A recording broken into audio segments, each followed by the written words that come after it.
Hello there, you're watching WION World is One. Thank you very much for staying with us and welcome back. I'm American Joker. Time now to take a quick look at some of the stories making headlines across the globe on Speed News.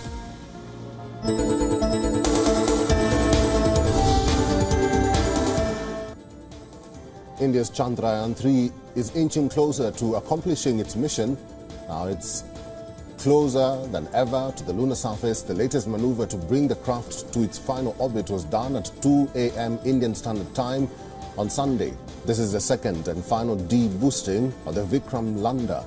In the next 3 days, the lander craft will test its various onboard instruments and sensors. The much-anticipated lunar landing is slated to happen on Wednesday. The Indian Space Research Organization says that the spacecraft will land on the moon using a powered descent maneuver. The time of the landing has also been declared by ISRO, and Chandrayaan-3 will touch down on the lunar surface at 6 p.m. Indian Standard Time.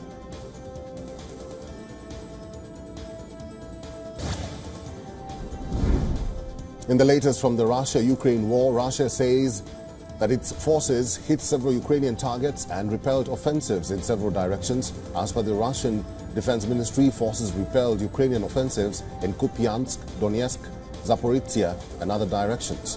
The defense report said that Russian forces hit tens of Ukraine's armored vehicles and 23 drones.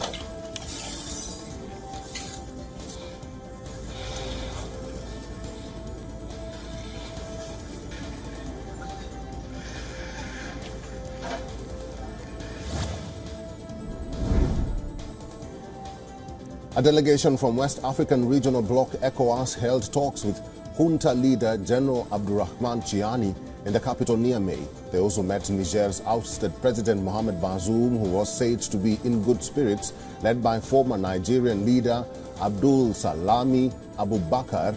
The ECOWAS representatives also met with some of the senior officers who seized power.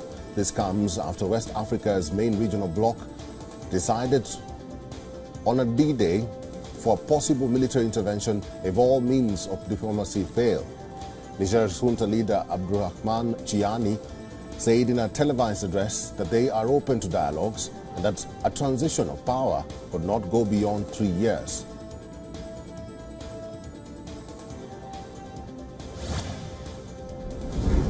Ukraine said that it launched multiple attacks in the direction of Melitopol and Berdyansk. The Ukrainian forces continued to battle Russia in the direction of Melitopol and Berdyansk and waged tens of battles in the past 24 hours. According to a report from the General Staff of the Ukrainian Armed Forces released on the same day, Ukrainian troops also struck Russia's air defense missile systems and rally points with the presence of Russian military personnel and equipment.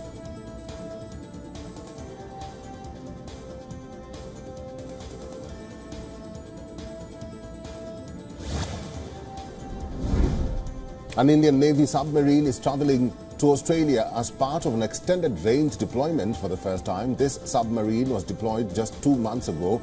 INS Vagir is the Navy's 5th Scorpene-class submarine. It was commissioned into the Navy in January 2023 and is stationed in Mumbai. Its deployment began in June 2023. The submarine has traveled 7,000 kilometers since its deployment. It resurfaces every 3 to 4 days for a few hours to recharge its batteries. The submarine has advanced stealth features and is equipped with both long-range guided torpedoes as well as anti-ship missiles. It also boasts of a cutting-edge sonar suit and a sensor suit for exceptional operational capabilities.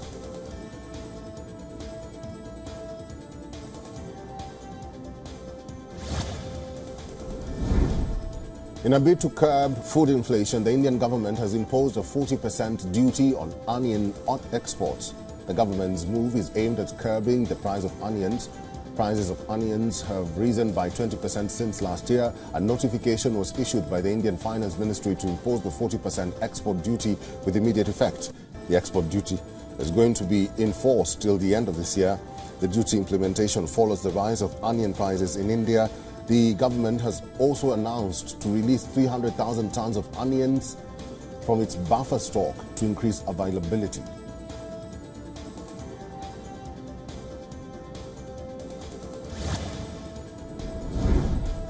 Israeli military stated that a suspected Palestinian gunman shot dead 2 Israelis in the area. Israel's ambulance services say the father-son duo were shot near the Palestinian village of Huwara. While Israelis' military forces search for the gunmen, roadblocks have been set up near the site of the attack. The area of Huwara, located in the northern West Bank, has been a scene of deadly attacks on Israelis and counterattacks by Jewish settlers against Palestinians.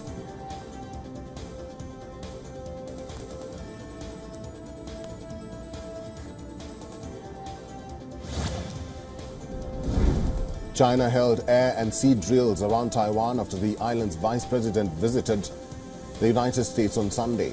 The People's Liberation Army launched joint air and sea patrols and military exercises of the Navy and Air Force around the island of Taiwan, after which Taiwan held its own drills to establish that it is prepared to handle any contingency. William Lai, the frontrunner in Taiwan's presidential election next year, stopped in New York and San Francisco on Friday while returning from a trip to Paraguay.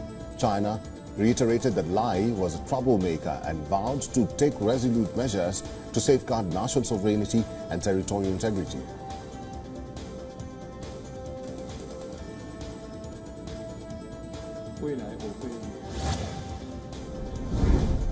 Thousands of opponents of the Honduran government demonstrated on Saturday in the nation's capital. The protests were held in front of the presidential palace against leftist President Xiomara Castro. The crowds accused Castro of trying to implant communism in the country. Right-wing parties and opposition organizations formed the Citizen Opposition Bloc on Wednesday to confront what they considered abuses of the executive power and demanded solutions to rising prices. President Castro opposed the bloc's formation, and his Liberal Party leadership disavowed those who protested.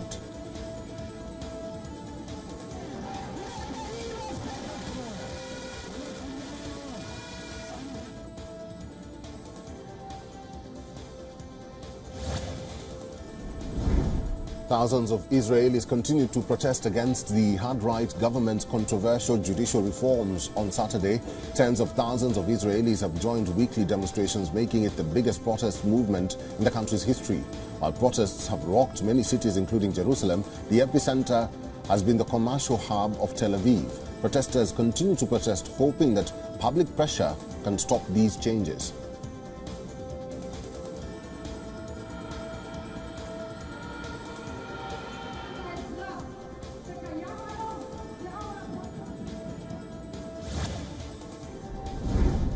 Guatemala gears up for the presidential runoff with the setup of polling stations across the nation. The runoff has been taunted by efforts, that is, it has been tainted by efforts to disqualify the surprise frontrunner promising to crack down on corruption. The reformist outsider Bernardo Arevalo pulled off a massive upset by finishing second in the first round. Arevalo will face off against Sandra Torres in the runoff. The Central American nation has been plagued by poverty 3 decades after the end of a brutal civil war.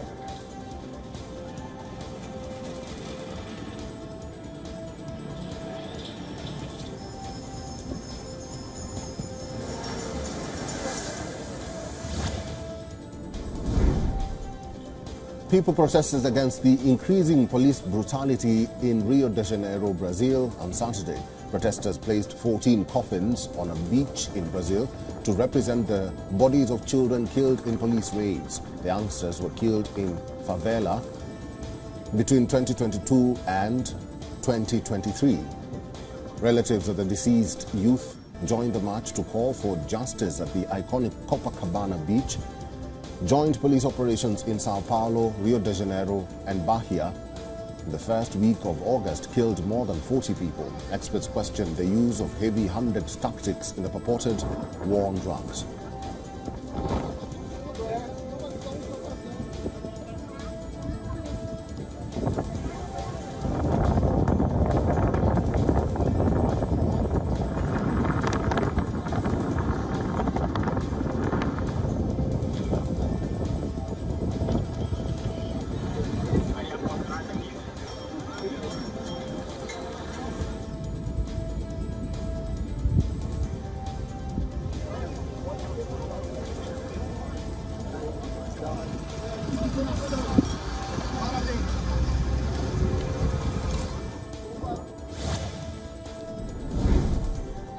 Hurricane Hilary roared towards Mexico's Baja California peninsula late on Saturday as a downgraded but still dangerous Category 2.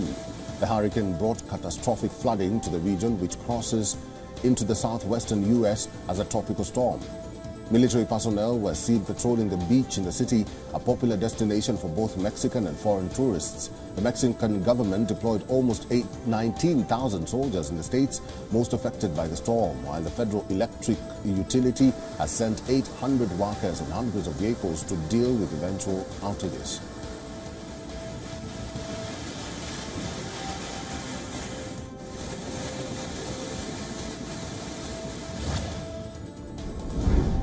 Coastal communities in Southern California prepared for the worst as Hurricane Hilary hit Mexico's Baja California peninsula on Saturday. Local residents were preparing early for the first such storm to menace Southern California since 1939. Residents were spotted making sandbags in Long Beach. Shelves were emptied by concerned people at a supermarket in Malibu. The National Hurricane Center said that the hurricane was weakening on its path to California. It predicted it would lose more strength and turn into a tropical storm as it heads towards Southern California on Sunday.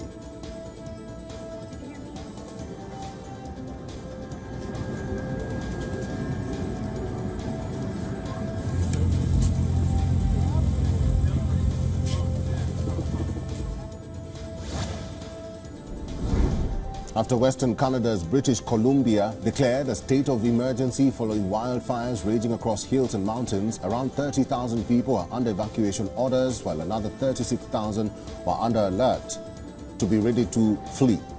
Canadian Prime Minister Justin Trudeau said he had spoken with British Columbia Premier David Eby about the rapidly evolving, devastating wildfire situation and pledged federal resources in responding to that disaster.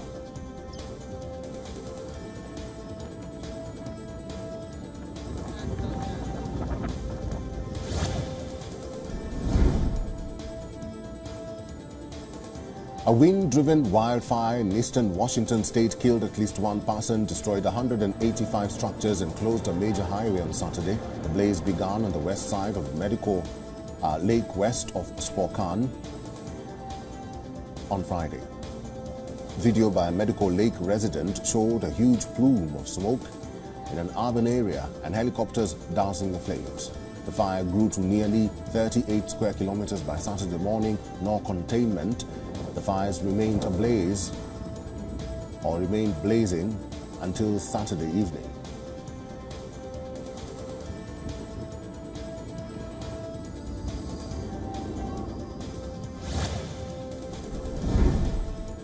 Dozens of hot air balloons glided over across the colorful Dangsha scenic spot in China's Jiang city on Thursday.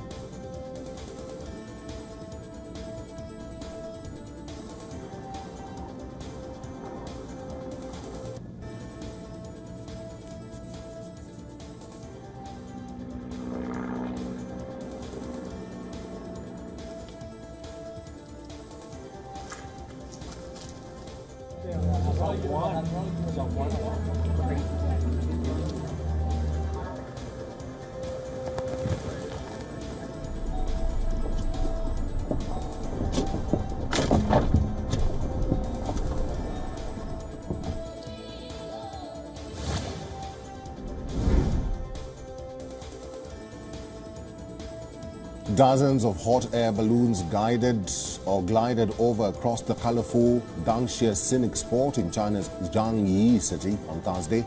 The event opened the third Jiang International Hot Air Balloon Festival. 40 balloonists from around the country operated 40 air or hot air balloons to take off from the scenic spot, hovering over the well-known Dangsha landform. The area's landscape is characterized by reddish sandstone features. A series of other activities such as the hot air balloon themed photography competition and short video contest will also be held as part of the festival.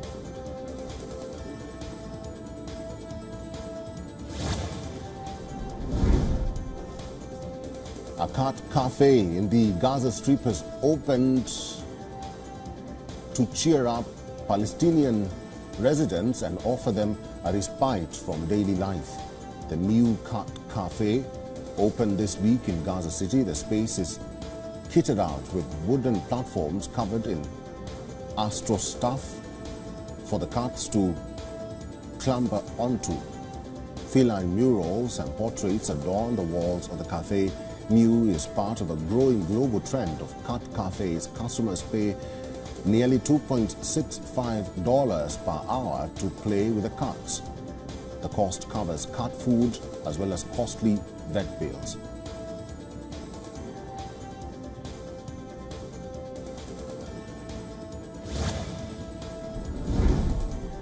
Beachgoers enjoyed a sea bath at Flamingo Beach, close to downtown Rio de Janeiro. The beach has been reopened for swimming for the first time in several years. The Flamingo Beach has been dubbed the dirty beach of Rio de Janeiro by the locals due to its proximity to the high maritime traffic and sewage runoff.